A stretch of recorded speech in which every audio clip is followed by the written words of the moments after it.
We're about to start. We decided to mute your mics for now because sometimes we can hear some noises and it's hard to hear each other. So if you want to ask something or get in touch or let us know something, you can always put your question in a chat or ask us to unmute you in a chat, and I would be glad to do so. I would also love you to let me know if you can hear me well. So please write in a chat if you can hear the sound and see the presentation on the screen. And as soon as we understand that everyone can see and can hear, yeah, great, we will start. Thank you, guys. So yeah, I'm glad you can all hear me and see me. We are about to start our presentation on rehabilitation of the patients with the upper limb deficiency. And well, let me shortly introduce myself. My name is Alina Kuzyakina. I'm a doctor of rehabilitation medicine, a pediatrician. Also have a master's degree in healthcare economic and science. I work with children as well as with the adults who have upper limb prostheses due to inborn injury or acquired injury. And I actually don't only work with the patients, but also try to organize the healthcare system in terms of rehabilitation of people with the prostheses in Russia.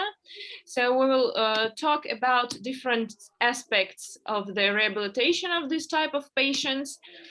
And I would be really glad to hear your questions anytime, as soon as it comes up to your mind.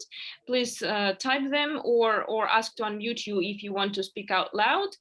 And please share your thoughts, your concerns, if any. I will be glad to hear that and to discuss it with you. So I've separated the presentation in two parts. The first one will cover the aspects why rehabilitation is important and is it important in case of this type of patients. Also, we're going to talk about basic model of patient treatment, about team approach and ways to organize it in your clinic. To be honest, we have different types of rehabilitation available right now, and the type of rehabilitation depends not only on the patient but also on the region. In some regions we have a big kit of rehabilitation available. In some regions we have only a small kit of rehabilitation, and we'll talk about different way of organization depending on what type of resources, what kind of resources have you got. So to begin with, I would like to, for you to answer the question, to share your thoughts on what forms success of the prosthetic fitting. So basically, we all know that some patients wear their devices throughout all the day, and some patients wear them for 5 minutes a day, and some don't wear at all. So they basically get it, and then they put it on the shell and never put it on again. So the question is, what actually forms success of prosthetic fitting? Why do we have such differences? And I would be glad if you could answer that in a chat, or if you want to share your thoughts out loud, let me know, and I will also let you do it. Weight is extremely important. Peter, completely agree with you. One of the components is totally weight comfort. Comfort of the socket, I would say, yes. Success psychological rehabilitation. Sarah, thank you. That's a very important aspect that we are going to discuss today, and it definitely formed the success of prosthetic fitting. Function well, yeah, I would say, yeah, the type of the prostheses and the well, the opportunities of the device. Socket fitting, yeah, definitely. So cosmetic issues, I have to agree with that, and it's very interesting because it depends from person to person. I would say from country to country and from region to region. Some of the patients want to the prosthesis to look exactly like the second hand, and some of the patient want to look at innovative, want to look at different, and want to look at, I don't know, modern, I would say black, pink, or I don't know, Swarovski stuff on it. Percentage of proprioception, definitely. I don't think that for right now. I know a lot of companies that can make proprioceptive devices, and devices that have any tactile feelings, but a lot of people work on it right now. And managing expectations is very important as well. Well, to form all the things in 3 components, I would say it's the prosthesis that forms the success of prosthetic fitting, the socket itself, the prosthetic, its functional abilities, and proprioceptive control. Well, a lot of things that can actually fit in there, weight as well. Rehabilitation, I would say the second component, not less important than the first one. And in terms of rehabilitation, I mean a lot of things. It's a physical rehabilitation, psychological rehabilitation, working with expectations as well, and also user. There are some things that cannot be changed about the person who is wearing the device, his personal features, his character, his ability to understand new things, well, his age as well. We all know that the early, the better. So there are 3 components, and we are going to focus on rehab today, because it's I think one of the most important things that forms the success of the prosthetic fitting. And so we all have heard that patients with lower limb prosthesis need very intensive rehabilitation. A lot of companies provide walking schools, the school that learns the patient to walk with the prosthesis of the lower limbs. However, not a lot of companies offer upper limb rehabilitations when the patient requires a prosthesis.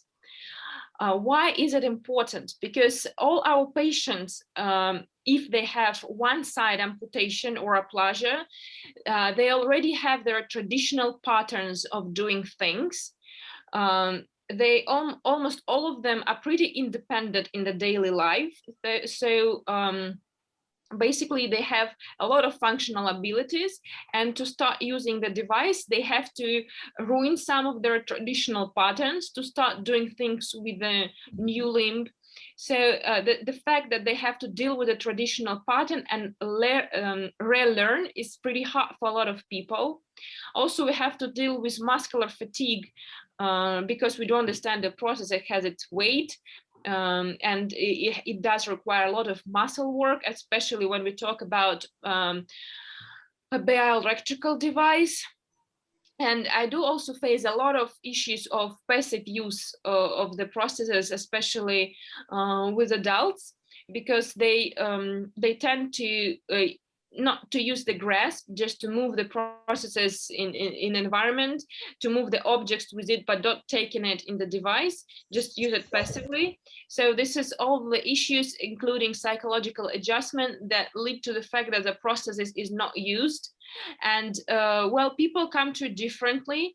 There are cases when the patient does not use it from the very beginning, but mainly they try to adjust for several weeks or maybe even several months. And then when they finally are tired of the difficulties that are listed here, they stop using it and never actually buy the device again. They also can be very mad at the prosthetic company because they think that that the prosthesis is bad, and the reason is why they're not wearing and why they're having issues is a lack of information and also lack of rehabilitation. So we've divided the rehabilitation process into 3 stages: before installation, during installation, and after it. And actually, I would love to have all the stages offline. So seeing the patient, working with the patient with his hands, I love working with my hands since I'm a rehabilitation doctor, but unfortunately I cannot say that all the processes go offline. A lot of them take place online, and there are advantages of that as well, because in the current conditions of the COVID infection, we have very limited opportunities of seeing the patient. So before installation, we, in most of the cases, try to do it online, like not seeing the patient, distant. And we send to all of the patient age-specific guidelines. And the guidelines deal with expectations. They basically tell you what to expect from the device and what you cannot expect. They deal with physical and psychological preparation for the installation. So they give some exercises that can improve muscle strength of the arm, that can improve posture, that can improve physical abilities. For the kids, they are really easy. For the adults, they're like more challenging. But however, they can be done at home. And also psychological preparation for children recover the aspects, how to explain the child why does he need a device, how to explain his difference, well, the way why he's different, and how to choose the device, to choose the color and so on, because a lot of patients want the child to have a cosmetic device that looks like an arm. And I truly believe that children adjust better to the colorful hands. So we talk a lot about it in our guidelines. And we also send a special questionnaire to understand the user, to make sure that he understands the guidelines, that he will be able to work with the device. I mean, he's willing to do a lot of homework, because we do send this message that please don't expect the upper limb prosthesis is something that you put on and you wear right away and it's right away comfortable. It's not. You have to work to make it comfortable. So we send a questionnaire to understand if the patient is okay with that, if he's ready to work, and also to understand his expectation better. And of course, in complicated cases, we get in contact, we actually invite the patient to rehab or to our prosthesis center to make sure that everything will go well. So there are different types of communication, but basically we do distant forms and send these guidelines. These guidelines so far are available in Russia, but we're translating it into English. I guess this month or maybe the following months. The guidelines for children and the guidelines for adults will be available a little bit later, but will be available as well. And about the questionnaire for before installation, we could definitely share that. Yeah, I will send it to you. However, I will need some time to translate it because so far it's in Russia, but yeah, I will definitely do so. So we have to understand that prosthesis is not a hand, that it's not a hand, and the important thing is that the patient has to know that. So very briefly, we'll talk to when to install, because I think that all of you pretty much know it. However, I do have a lot of questions from the doctors in Russia and from the doctors outside Russia, international specialists, saying that, are you sure that installing the device for a 3-year-old child is okay? Will he be able to use it? And the answer is definitely yes. Sooner rather than later. And of course, we're talking about inborn injury, meaning that as soon as the child's psychologically ready, he's ready to communicate with the prosthetic specialist, with rehabilitation doctor, maybe not verbally, maybe using some signs, but he's ready to do so.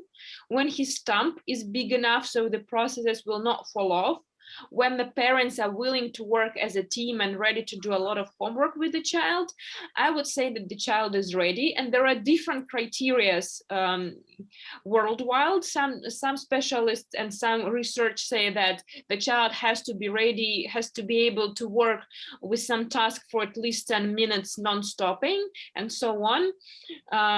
Well, I can share with you the recommendation, the recommendation for the age if you want to, the criteria of readiness, but they're very different in different countries, in different researches.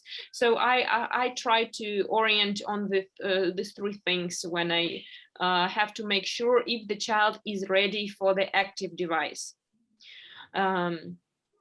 If you're wondering about the age of cosmetic device installation, let me know. There are also recommendations for that. So during installation basically means that when the patient gets his prosthesis for the first time, that's what I mean writing during installation. So I prefer a rehabilitation team to work with every patient, regardless age and regardless functional abilities. And the team consists of doctor of rehabilitation medicine, kinesiotherapist or physiotherapist. They have different names in different countries, occupational therapist, and clinical psychologist. I don't know if the video will work. Yeah, I hope so. Let's see. I wanted to share with you the way it looks. The way it looks. Маш, видно? Не грузится, не идет видео. Музыка играет. Не идет видео. Okay, so my technical specialist told me that you cannot see the video, probably due to the Zoom issues. I can send you the link if you want to see. Let me know if you need the link. It's a short video showing the way rehabilitation goes in our clinic. And I will try to really briefly cover the goals of every specialist. Well, the doctor of rehabilitation medicine, in terms of our patients, is in charge of goal setting and choosing the right direction of rehabilitation, setting organizational issues, controlling, coordinating the team. And I also like to say that it's some kind of a family friend who stays in touch with the family even after rehabilitation is over, who puts the team together and who knows where to lead the rehabilitation teams for the best of the patient. So it's not always a doctor of rehabilitation medicine. In some regions, it's pediatrician who does it. In some regions, it's a neurologist. It depends on what resources does the clinic has. But it's an important role to get the team working together. Kinesiotherapist or physiotherapist is evaluating physical health, evaluating stump.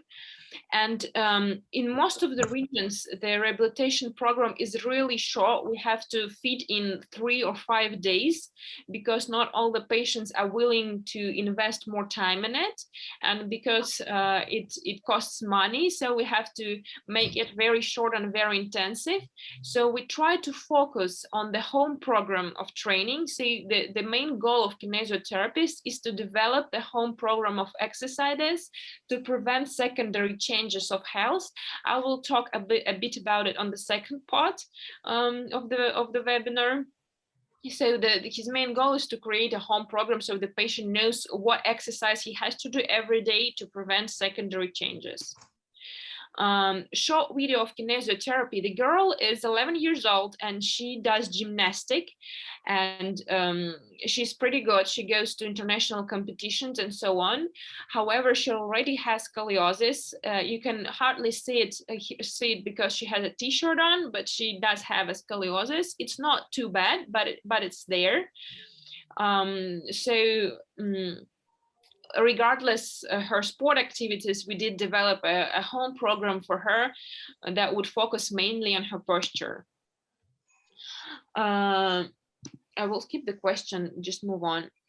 The clinical psychologist, as we have heard a very important specialist, and I cannot go deep into all the details because all cases are different, but the main goal is to find a strategy to harmonize the condition, to motivate the patient to wear the device. And I would say a lot of work is to be done with the parents if it's a child, explaining the parents how to explain to the child why he does not have a hand, how to react on the other children's questions, how to react if someone does not want to take you by your hand. And there are a lot of things that have to be covered. And in a lot of cases, when I ask the parents, are there any psychological issues that you want to discuss? They say, no, there are not, we're okay. And when I start to discuss deeply, I can see that there are a lot of issues that need to be discussed. So if a lot of patients do not understand what a clinical psychologist do and how do they work, so you have to answer them a lot of questions to make sure that they really do not need psychological help. But I would say in 90% of the cases, there are questions that the family needs to discuss with the specialist. Please unmute your mics, because yeah, thank you.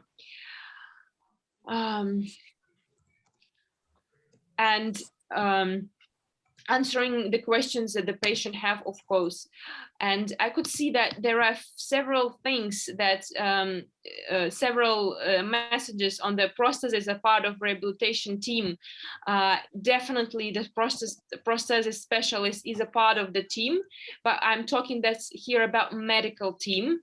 So here in Russia, the prosthesis specialist is not a doctor, so he has a different background. So I cannot put him into rehabilitation team because he's not a doctor. But of course, he's a part of team. And I will talk later on how in some cases when medical rehabilitation is not available, he can be in charge of a lot of prostheses. That cover occupational therapists. Hello. Hi, yeah. I am from Kolkata, India. So it's a very nice presentation regarding assessment. So as a prosthetist, I have some query. So, prosthetic clinical practice is nothing new. So to develop it or to make it more scientific, so what assessment we are discussing from years and years, it is same. So what about the prosthetic assessment? What you have examines things? So is till date, it's no term is strongly evidentially comes out what is the significant role of prosthetic assessment, or that should be done by a prosthetist or a teamwork. So your presentation, some things is there regarding prosthetic assessment, but which part we have a significant role to play the prosthetic assessment? Because if you are going for an prescription, so I think many of them are still confused still nowadays regarding the component to availability materials and things. So I need some explanation about prosthetic assessment as per your practice. Yeah, you mean before the prosthesis fitting? Did I get your question right? Before? Yes. Yeah, that is the way it's organized in our center.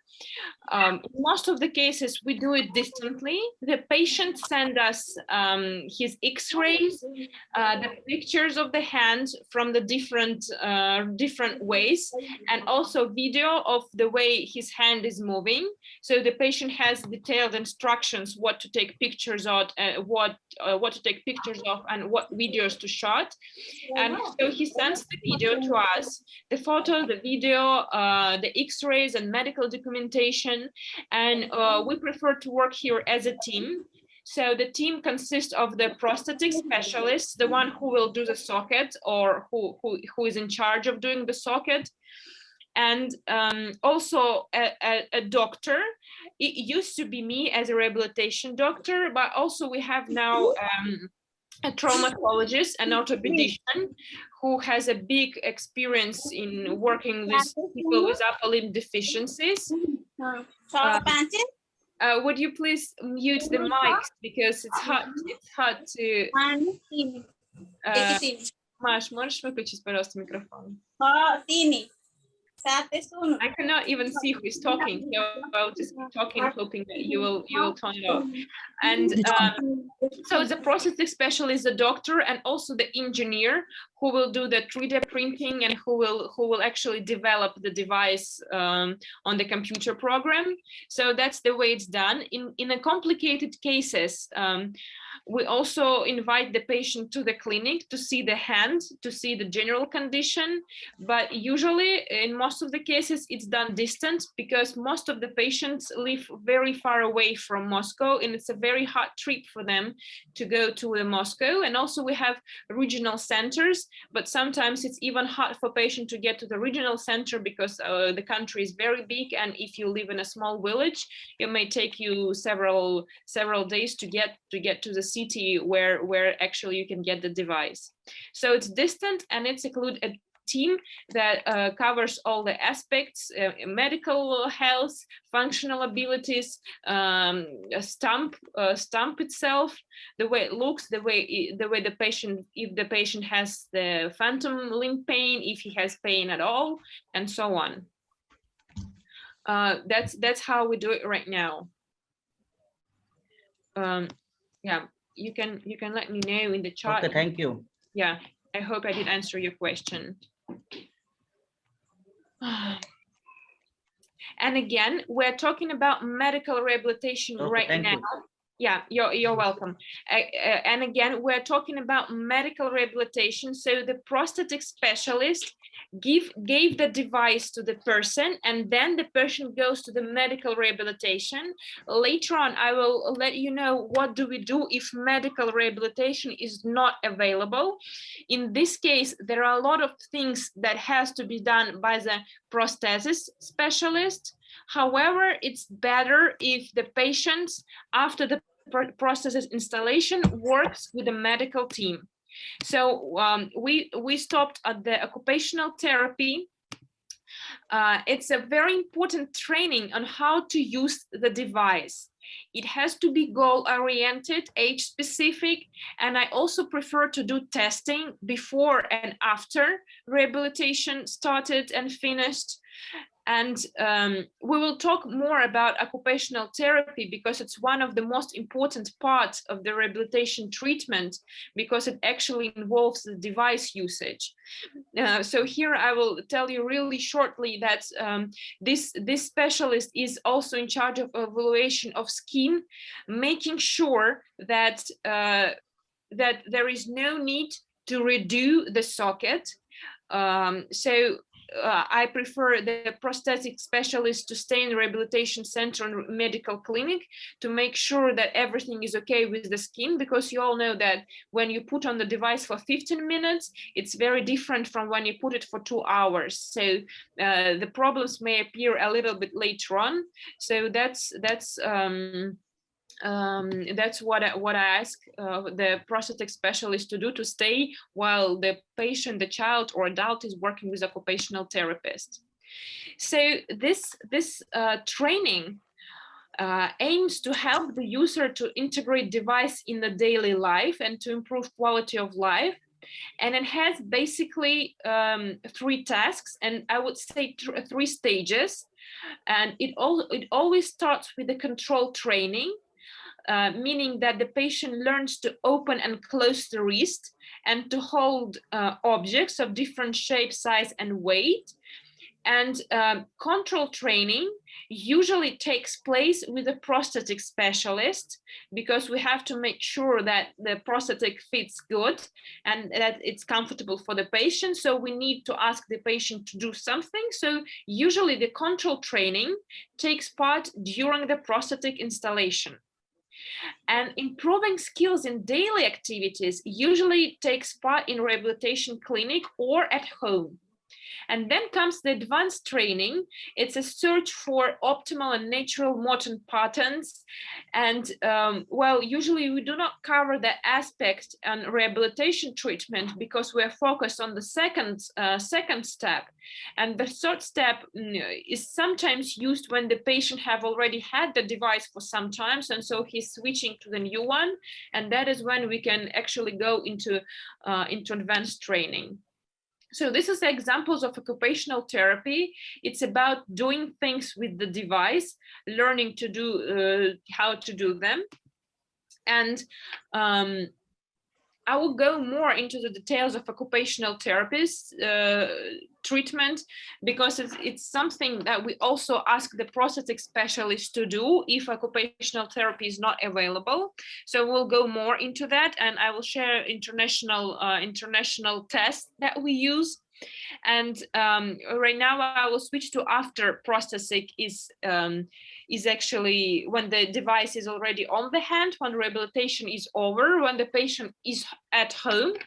We try to provide continuous support, meaning that we call every patient every 1, 3, 6, 9, and 11 months, asking how he's doing, if he has any issues with the device.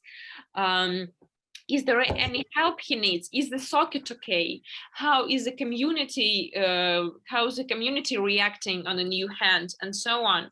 We mainly use distant form of interaction, but sometimes when we find difficulties, we send the patient to the offline rehabilitation. And we've developed different types of approaches to motivation. We have a chat board for the children and for adults, where they can see different tasks that they can do with the device. They can read how the device affects general health, and so on. We also have a lot of offline interaction. Well, not right now, but we used to have, when the patients meet with their community to go somewhere.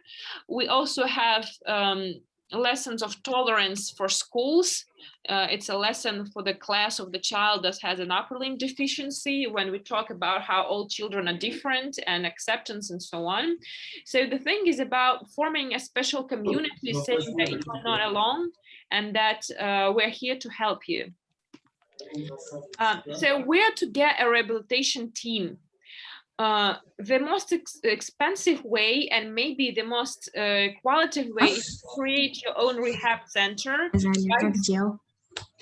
by staff, invite specialists, and so on. And but it's a very expensive way. Слушай, я хотела у тебя, во-первых, спросить, что ты мне отправляла? Create your own rehabilitation center by staff and white specialists. The other way is outsourcing. That's what we mainly use. We have a lot of rehabilitation centers throughout Russia that we work with. They don't actually our rehabilitation center. We just taught them how to work with the upper limb prostheses, and they are very good specialists in rehabilitation itself. So they accept our children, they work with them, and so on. The other issue, the other way of doing things is to delegate part of responsibilities to other specialists. And that specialist would be a prosthetic specialist. And I will tell you what we do in the cases when rehabilitation is not available. And the other thing is let it go and don't get a team. Not really a way to do it, because rehabilitation is deeply necessary to provide prosthetic issues. Okay, I will go to the chat later on because I cannot do it right now. So the second part, we're going to talk really briefly effect on the prostheses on the general health, because it's a message that you need to give the patient before he actually goes home, because we all understand that upper limb prosthesis is not only for functions, it's also for hands, that the weight loss and function loss lead to muscular disorders of the arm that actually needs a device, and there is a muscle atrophies if the patient is not giving enough of work for the muscles, if he's not giving extra weight to the limb. So you can very easily see it because the volume of the muscles are very different in two hands, usually in adult or maybe a little bit earlier age. However, you can also see it not only in the arm muscles, but also in the back muscles. Our patients tend to have scoliosis and tend to have muscle asymmetries. And you all understand that scoliosis cannot appear itself and not cause any other changes in the muscular system of the patients. It's also overactivity of musculus gluteus medius and stress of the hip joint and so on. So it's probably very easy for you to understand how it works. So I will not go into all the details, but usually the patients do not understand that. They think that if they're functional even without the device, they don't need it. But we do need to explain that the upper limb prosthesis is not only about function, it's a lot about health. And our children with congenital upper limb deficiency have an increased incidence of scoliosis compared with general population, and the parents have to be aware of that. And even if they're aware about scoliosis and muscle atrophy, they usually don't know about overuse symptoms. The symptoms that appear in the second, let's say, healthy limb due to the fact that it's overused.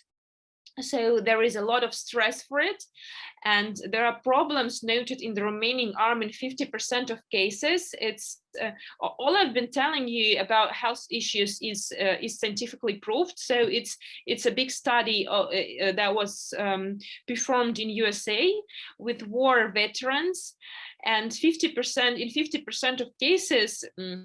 They did have overuse symptoms, and I also have a lot of patients with overuse symptoms. It usually appears on the age of 30, give or take, so not from the very beginning in case of the congenital injury, so it takes time for it to develop.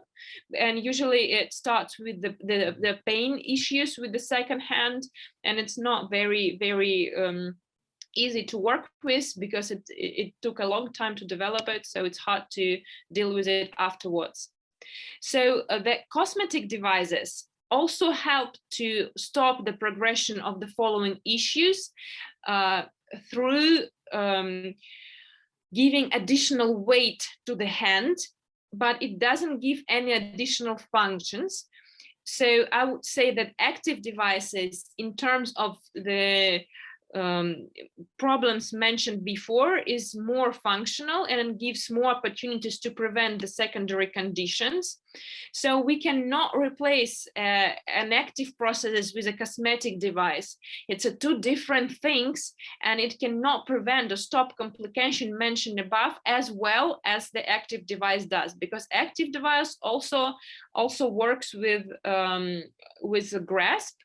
So it gives additional functions, not only additional weight. And we all know that it does not only affect physical health, that it's also about psychological issues. And there are a lot of researches that prove the quality of life is significantly higher in prosthesis users than in non-users. However, I did see the other researches saying that there is no difference. But the patient needs to know that there is effect on psychological health.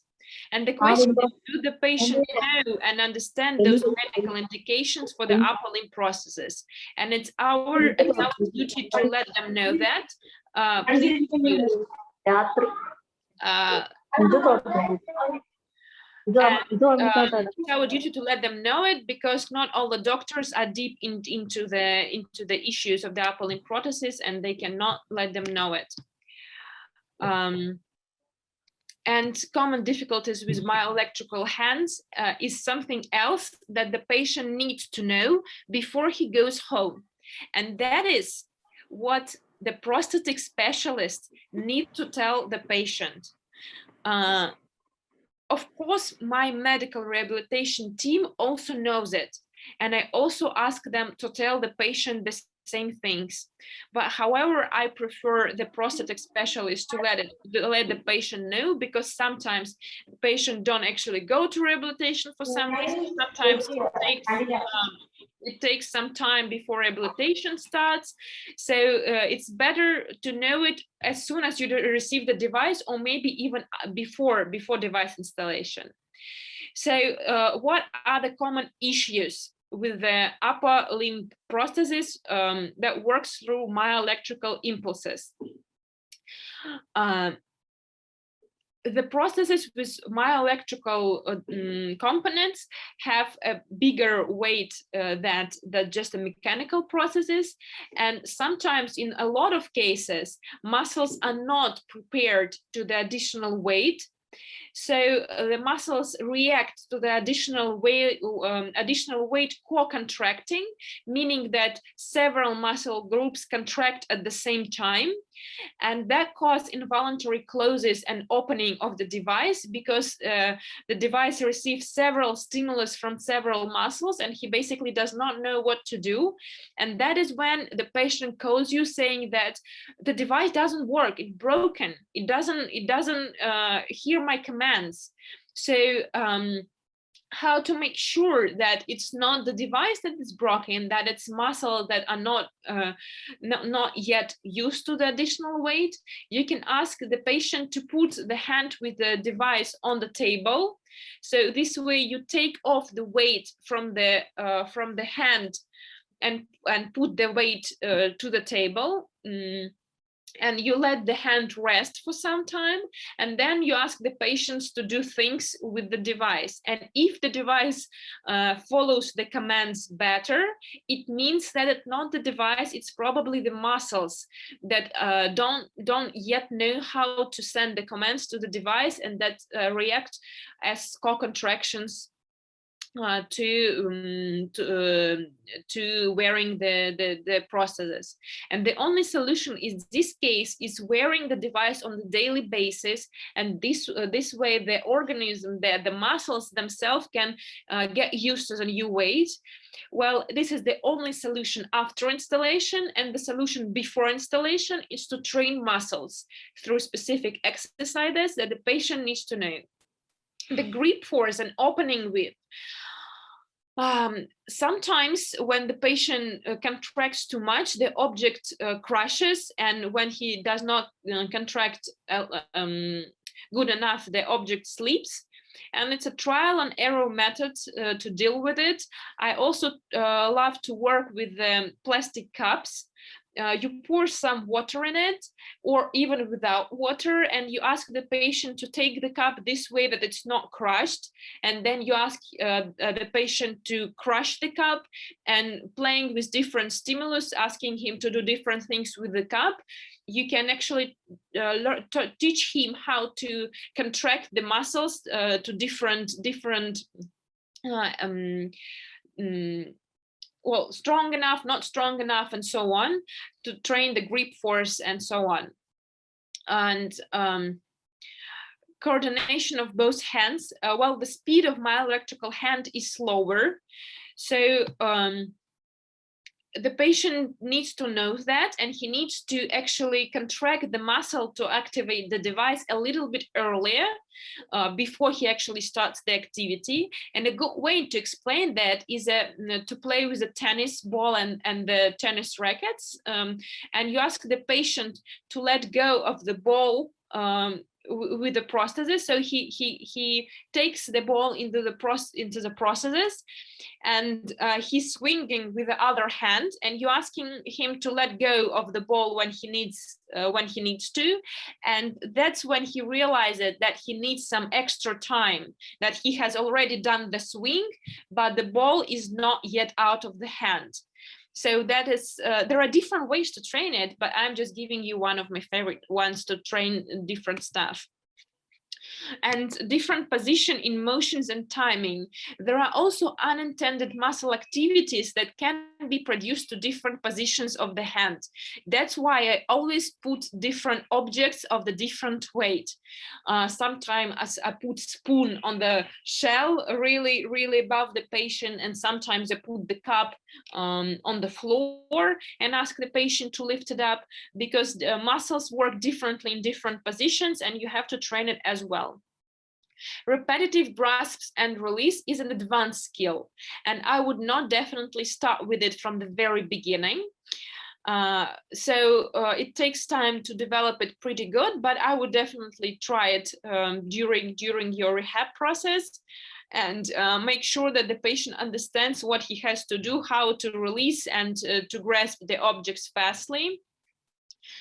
Be sure that the patient does not have any compensatory movements during this activity, because it's hard.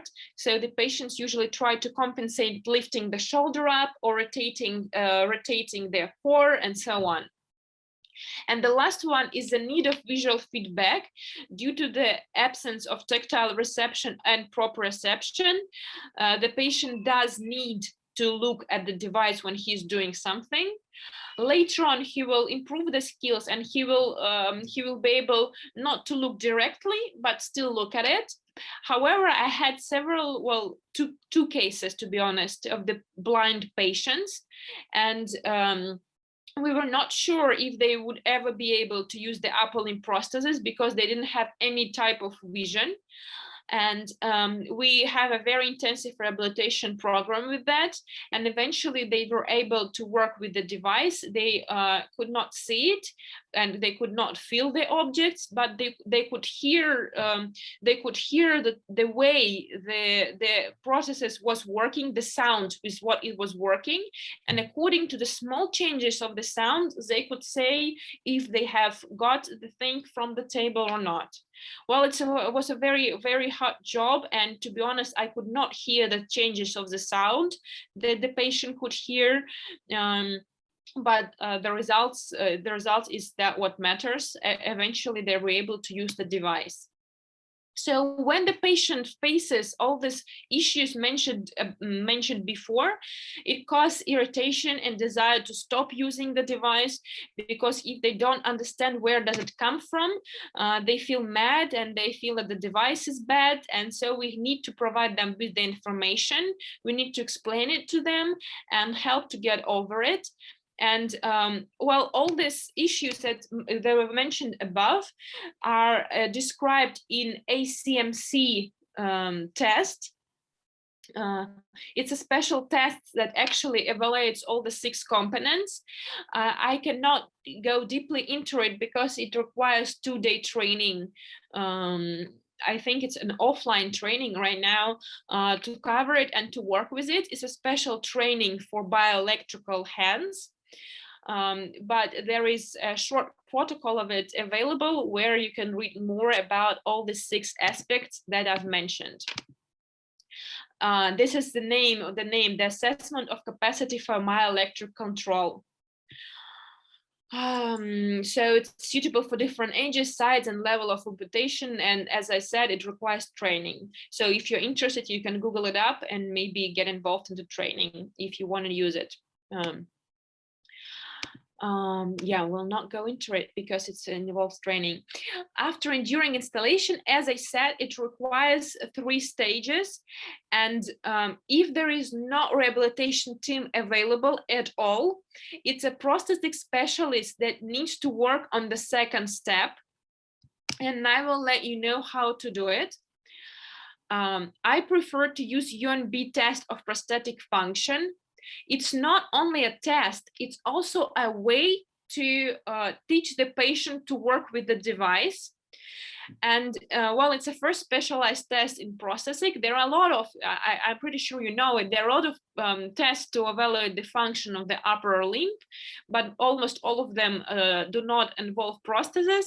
Well, UNB does involve Prosthetic. It was specifically developed for the upper limb amputees. And it's suitable for different types of the devices. Doesn't matter if it's mechanical or bioelectrical. So basically, it gives you 10 tasks for every age group. It's age specific. These tasks can be selected, so there are different sets of 10 tasks. I would say for age 2 to 5, 3 sets of 10 tasks. So you can talk to the mother, or you can evaluate yourself which set of tasks is better for the child. And the tasks can be changed. We're the first people to use it in Russia, so we did have to change some of the tests, because not all activities are used by our children. So some of them we did change, trying to focus on the main goal of every exercises. So how does it work? The general instruction is given to the patient. Let's say, please cut a carrot. And we do not remind about the need to use the device. So we do not say, please cut the carrot using your prostheses. We just say, please cut the carrot. And we evaluate spontaneous integration of the device to the activity. So if the patient actually tries to use it or not. And there are different ways of using it. Prostheses cannot be used at all, or it can be used immediately, automatic, consistent, or it can be used very delayed or passively. So I can, if you need to, I can send you this test. It's called UNB, and it has all evaluation scales, and it's available online. You can also find it online. The developers were kind enough to share it for free. So this is the first step when you evaluate the spontaneous integration of the device. I also call it motivation to use the device. And then you actually remind to use the device. So it's when you tell, if the patient have not used the device, you tell him, could you please try to do it with the device? And then you evaluate the skills, if the patient is skilled enough to do it. And according to the two numbers that you've got for motivation and for the skills, you develop recommendation for home usage. And you can also stop at every task and try to work more on it, and teach the patient how to do the activity. So there are different tasks, and let's look at the example for a boy 3 years old.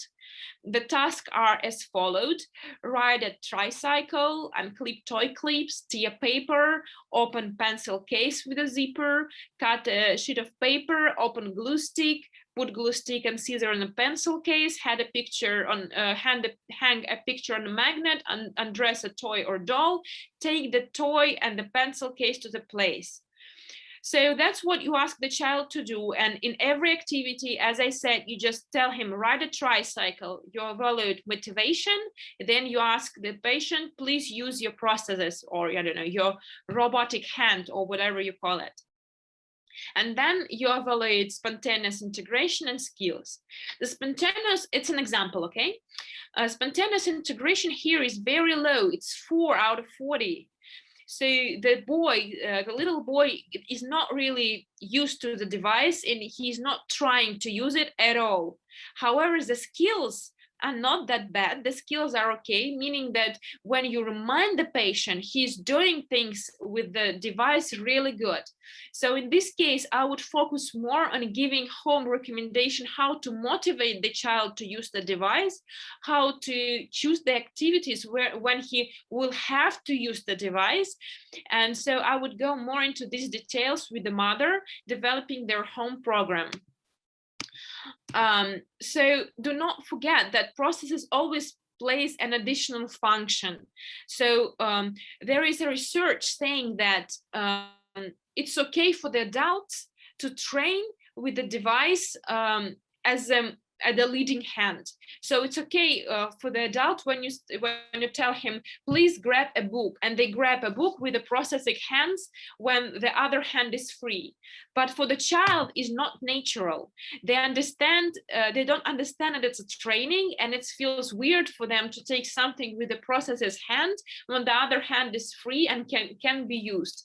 So with children, we try to focus more on bimanual activities, while the adult can be trained specifically using one hand. So make sure that objects have to be small enough to fit in a hand. I have balls of different shapes and different sizes, because the size of the 2-year-old girl and 20-year-old boy are very different. So you have to make sure that the ball is small enough so the child can take it, and put objects on different height and distance. As I mentioned, it's important for the muscle work. And if you have the patient with both hands amputation, always evaluate one hand at a time. Also, I use some tasks to track the progress in skills. I use 9 hole peg tests and box and blocks tests. I use them before the rehabilitation starts, so right after the patient have received the device and after the training is over. And it allows me not only to train the prosthetic usage, but also to demonstrate the abilities of the device. Also, it's a good motivation for the patient. So usually, I don't know if you know how this test works, so I will tell you really briefly. 9 hole peg tests means that you have to put 9 pegs in 9 holes, and you evaluate time. How long do you need to do so? Box and blocks tests, you cannot see it on the slide. It's it's a lot of wooden boxes that you have to move from one side of the box to another, and you have 1 minute to do so. So you evaluate how many blocks did you put from one side to another. And usually the progress is very big. Usually it takes at least 1.5 times less to do 9 hole peg test. So the patient is usually very excited about it. They say, wow, I've trained only for 1 day and I have such good results. And that's when you tell them, yes, you do. And imagine how good you will get if you train every day.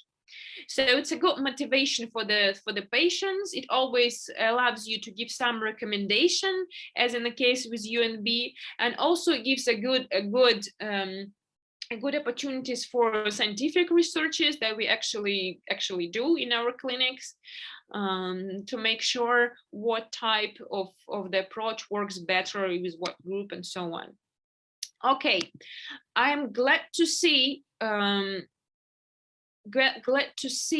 that you have a lot of questions. So let me know if you have any additional one, and I will start answering the question that I have already received. According I have an addition. Hello. Yeah, go ahead. So you have discussed about the myoelectric adaptations. So I want to know about the time what is required from pediatrics to adult patient, as you concentrate with the pediatric patient mostly. So what about the adult patient, and what about the time you have take for this training and total adaptation of this prosthesis myoelectric? Well, we don't put bioelectrical device for the children, for the small children. So if I'm talking about bioelectrical device, I usually mean children from 10 years old, maybe a little less or a little more, according to their to their features. I mean, how tall they are, how long are their hands, and so on. So we don't really put bioelectrical hands for the little children. So basically everything that I've said works good with adults as well. And UNB, the test that I have mentioned that gives 10 sets, 10 tasks for every age group, works also with adults. So I also work with the adults using UNB. And the time that the training depends much on the patient, on his muscle strength, on his muscle readiness, on his ability to learn new things. And well, I would say, not scientifically based, just from my own experience, that with elderly patients, it takes much more time to teach them how to use bioelectrical device. Younger people usually do it easier. Our rehabilitation program usually takes 3 days. Sometimes it's just 1 day when the patient is far away, when the patient comes from far away region and he has to go home. So it depends. But if the patient, if I see that the patient has some issues with the device, I also always give him home recommendations, and I always give him the access to the chatbot, where there are specific exercises that he can do with the device. By exercise, I usually mean specific activities that he needs to train with the device. And we have a lot of videos of people doing things with the bioelectrical device, and I also send them to the patient so he can see that is able to do so and try to do it himself. And that's what I do with the bioelectrical device for the adults. I hope I did answer your question. Where can I get a certification for the device in Germany? I will ask our international department to get in touch with you, because I work with medical issues and with the patients, and I'm not really in charge of the certification, but our people will definitely get in touch, and they know how to answer your question. And yes, prosthesis specialist is a part of their team, no doubts about that. It's a prosthetic specialist and also the family. And there is no way you can help the patient if the prosthetic specialist and if the patient is not a part of their team. And I cannot say that I understand the question. According to the HUANISPO, prosthetic is a clinical and a part of interdisciplinary team. Not getting your point at all. Well, I know that it is, but in Russia we do have a different medical educational system, and I'm glad that in your country prosthetic is a medical specialist. In my country it's not. However, it is a medical specialist. It is a specialist that is a part of the team that works with the patient. I don't really see a point of giving exact names. I don't know, prosthetic is a medical specialist or non-medical specialist, because I do know that it depends on the country. So he's definitely a part of the team, no matter it's clinical or non-clinical. So yeah, I'm not going to argue that, because I agree that he's a part of the team. What are the standards or protocols for the improvement of the patient? Well, there are different questionnaires that you can, well, I can send you the names if you want to. It depends on the age of the patient, and it also depends on the type of the prostheses. And to be honest, we do not use the questionnaires, because it's a very long list of questions and not all the patients are willing to answer them.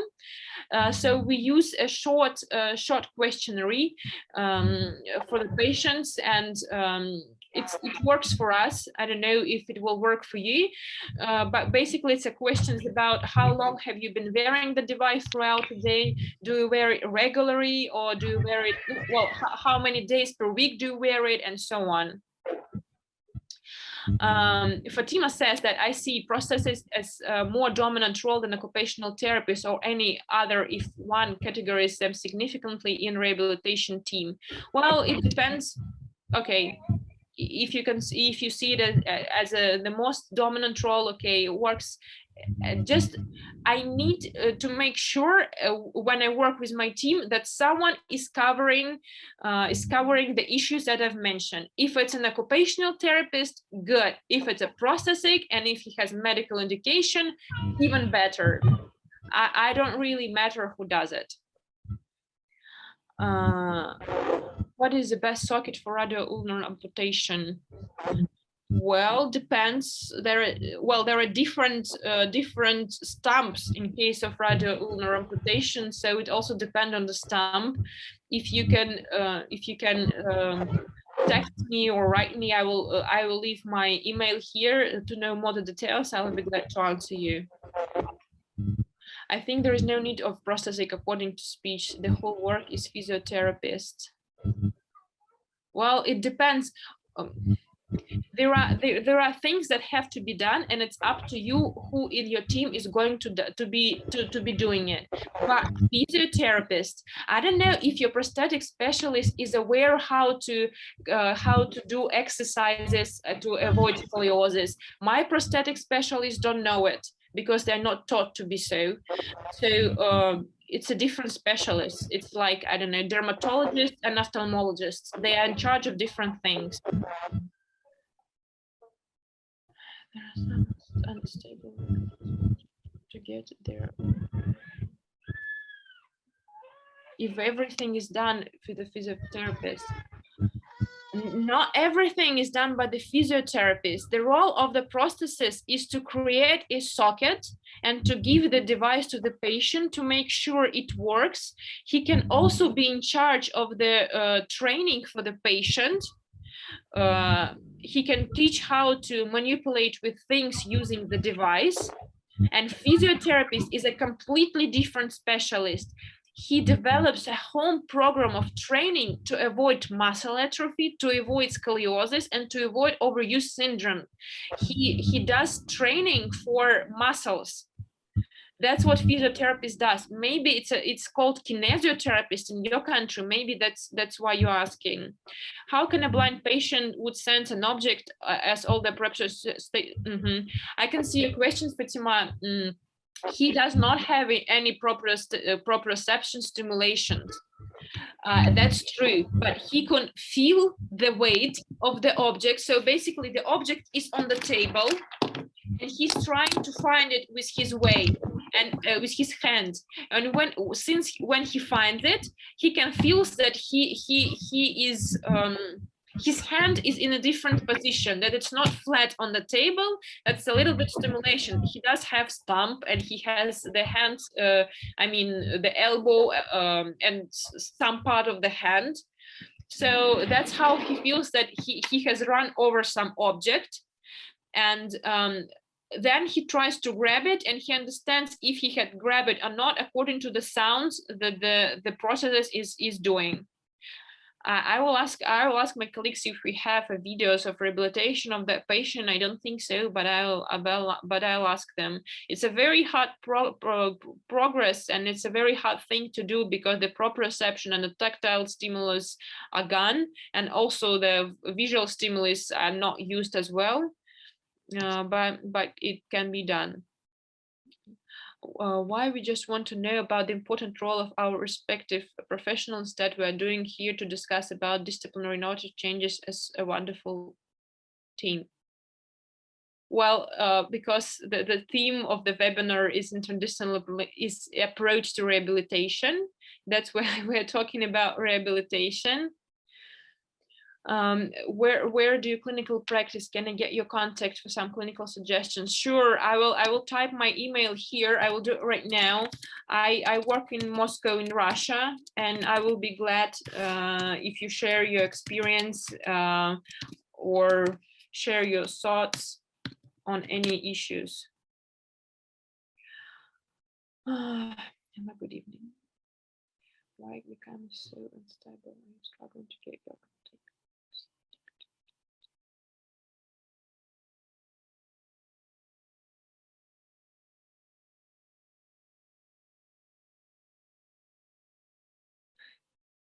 Okay, so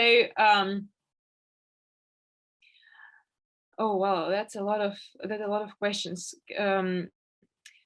Okay, that's I don't know if I should answer now or just text you later on. I'll just try to answer now. Can you send links for studies showing benefits for health, for example, slowing of reversal muscle atrophy, etc.?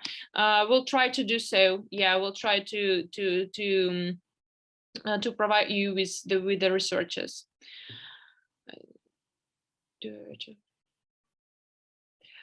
But how can we feel if the muscles is not there? Okay. And one again, the prosthesis is a part of the team. Please make sure he is and share responsibilities just as you like it. It's up to you. It's up to you. Either type of the prosthesis be fitted to a transcarpal. Type of the prosthesis fitted on transcarpal amputees. We'll share the information on the price and so on through our international colleagues, because I don't possess information on, especially in US dollars. They will share the prices with you and discuss the details about different types of the devices. Can you play some videos of amputees fitted with your prosthesis? I'm interested in how the device operates. I will send you the video, okay? Because the Zoom plays the video very slow, and it's very hard for me to share it with you because it just plays really slow. That's the thing that the Zoom does with the video. Your past that influenced the future is the present, which influenced the future, which influenced by your past. Okay, thank you for your comment. Is this bioelectrical device a dynamic, proportional, or multi-state control? Well, I will send you the characteristics of the device, so you will make sure that it answers your questions. I research on proprioceptive technology. Me personally, right now, I don't do research on proprioceptive technology. We do research on making processes feel tactile stimulus. That's the research that Motorica is going through right now, but I'm not ready to share the results with you yet because it's in progress. Thank you, Fatima. Yes, I hope Mr. Peter did get the answer. Yeah. We have a virtual training program. Yes, we have a virtual reality training program. I will send you details about it. It's a special things that well, you know how virtual reality works, and it allows you to go around the space station, I would say, and to grasp different objects and so on. It's a good to prepare for the device installation, because it feels like you have a hand. You have a hand or the prosthesis on, so that's the way it works. And also we have bioelectrical bracelets. Well, it's not a virtual training program, but however we do have them to train the muscles throughout different computer games. So the game is on the computer and the patient is contracting the muscles the way he will contract them when he will use the device, and through that movement he's playing with a computer game. But how can we feel it when the muscle is not there, as everything he's going with the device? You mean that it's no.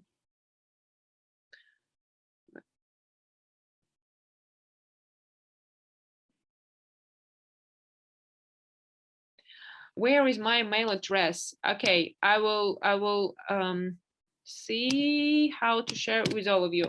There you can see my mail address.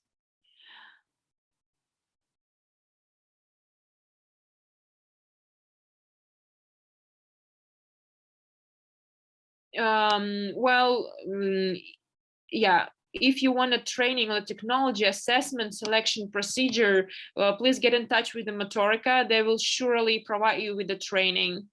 That's not an issue at all. If you need a training like this, they will provide it, but it's not me as a medical specialist.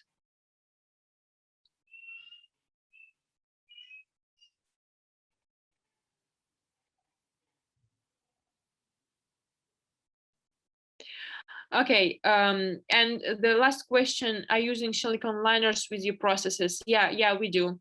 We use silicone liners, yeah. How you evaluate the patient, it's not a protocol standard available. How do you measure? Andres, what type of evaluation do you mean? You mean before the prosthesis installation or after it? If you mean before the installation, we don't use any international protocol. We use our own standards. As I've said, the team approach. Different specialists evaluate the stump, evaluate general health, medical aspects, and so on. That's what we do before installation. So the team, as a doctor, or traumatology, and orthopedician, a prosthetic specialist, and also an engineer, looks at the stump and the functional abilities and all together. And that's how we evaluate before installation. And of course, in case of bioelectrical fitting, we have to make sure that we have done bioelectric control to make sure that the device will work. So we have a special bioelectrical bracelet. It's a bracelet that it's put on a hand, and it has special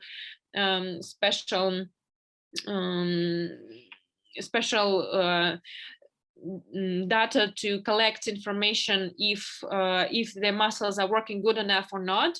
So that's the way it works. And later on, our prosthetic specialists have a look at the results of bioelectrical bracelet, and they make sure if it will work for the patient or not, or he maybe needs some additional training for the muscles before the prosthetic installation. And after the installation, we track the progress with the questionnaires. We call the patient and ask them a short questionnaires, how it's going, and so on. Do you have any specific contraindication for the fitting of motorica? Well, we do have contraindication for the prosthetic fitting. One of the there are different contraindication. There are functional contraindication. For example, when I see that the hand is not functioning good enough, I mean, in case of mechanical prosthesis, the elbow is not bending. So there is no way that the patient will be able to operate with the device. If I see that the muscles are weak in case of bioelectrical installation. Also, we do not feed the device if the patient has some acute skin issues. And well, there are a lot of medical contraindications that we also try to go deeply into, but basically they cover the skin issues, and sometimes the stump is formed badly, and there are cases when the patient need additional surgical help before the device installation, and so on. Which part of the rehabilitation process do you do online, and which of them face-to-face? We do face-to-face the multidisciplinary rehabilitation progress, the things that I've told you about, occupational therapy, physiotherapy, and also clinical psychologists. That what we do offline, face-to-face. Basically, when the patient receives his device, he also receives face-to-face training with the device, help of psychologists and physiotherapy. And then when he goes home, we go on online forms of interaction. How can you compare motoric processes with a body-powered prosthesis plus harness or a voluntary operated hand? Well, we do also have body-powered prostheses as well as bioelectrical prostheses. We have different type of prostheses, and of course, bioelectrical prostheses are more functional than body-powered prostheses. But there are cases when you cannot feed a bioelectrical solution because the muscles are weak and so on. And there are also no bioelectrical solutions for small children from 2, 3, 4 years old.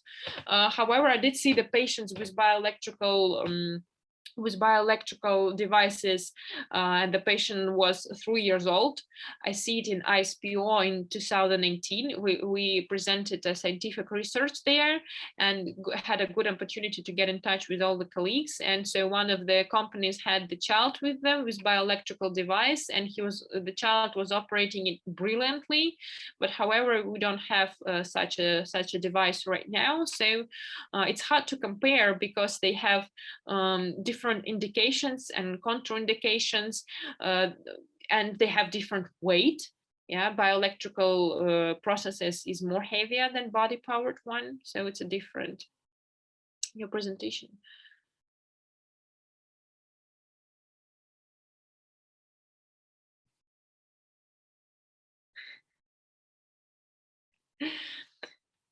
Yeah, well,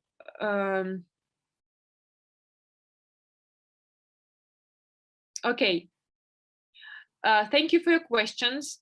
I did send you my email. You can see it. I will type it again because I can see that you keep typing, so maybe it will get lost. So I will just send it again.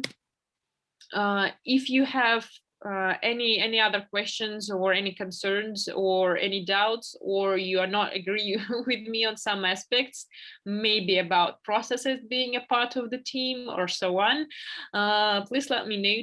Type me on my email, and I will be glad to answer you.